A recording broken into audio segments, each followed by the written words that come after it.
Man, I was in the gym a while ago. I'm actually coming back from dropping my son off at his mom's house. And I was in the gym right before this, working out, getting my exercise. Got to go on the road tomorrow, so the workout schedule's not going to be what it normally is. Getting it in on a Sunday. What? Anyway, man, I was in the middle of the workout, and I saw on one of the TVs in the gym that, there was 10 people killed in Waco, Texas today, the biker gang shootout. 16 or so people injured. And I thought that it's a fitting topic for us to talk about today, or for me to talk about and you to listen, because of my book that just came out. You can go to Amazon.com and search Hardcore Closer, or search Ryan Stewman, and my book will show up. It's actually been on the bestseller list since I released it, so that's kind of cool. Thanks. Shout out to everybody who bought it. But back to the story here. So these people are dead. They had a shootout at the Twin Peaks, of all places, right? It's like three different gangs. And so, knowing what I know from being a person that's been on the inside and had to deal with all that, is, these guys show up, and maybe one or two of the three gangs had the intention of going there and starting a gunfight, right? Going there and killing rival gang members or whatever the case may be. But my guess is that these dudes just showed up at Twin Peaks to have a beer on a Sunday. One thing led to another. Alcohol, ego, pride, testosterone, dead bodies.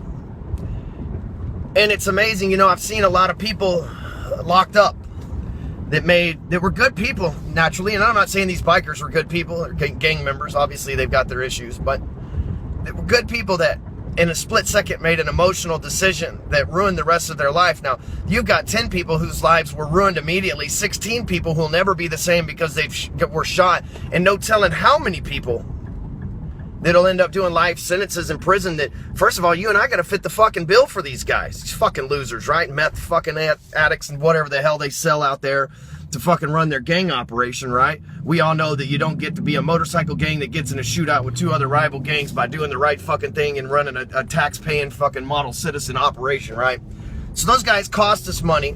They cost families heartache. They hurt kids, probably, that they had grandkids. Some of them, they look like old guys, right? And all because they made the wrong decision in a split second. They made an emotional decision in a matter of seconds. See, that can be related to life, if you think about it. You get mad at work and you fire an employee over something, and then you end up missing them because you didn't realize how valuable they actually were to your organization. You get mad and you break up with a girlfriend or boyfriend and you miss them. You didn't realize how much you relied on them for certain things. You leave a business partner only to realize how much weight that business partner carried. It's these things that we do in a split second to make emotional decisions will a lot of times fuck our lives up. And unless you're buying something from me specifically, I would urge you to never make an irrational, emotional buying decision, right? An emotional decision, period. These guys go into one place to have a beer. They end up coming out with handcuffs on or inside of body bags. It's a crazy thing to do on a Sunday afternoon. It's a beautiful day in Texas, These guys, I own a motorcycle. These guys are probably out for a beautiful afternoon ride with their homeboys, just like I do with Pat. And my buddy Drez apparently just bought a moped. I guess we're going to let him ride with us too, I guess. God dang it. So here's the deal. So we go into this new week.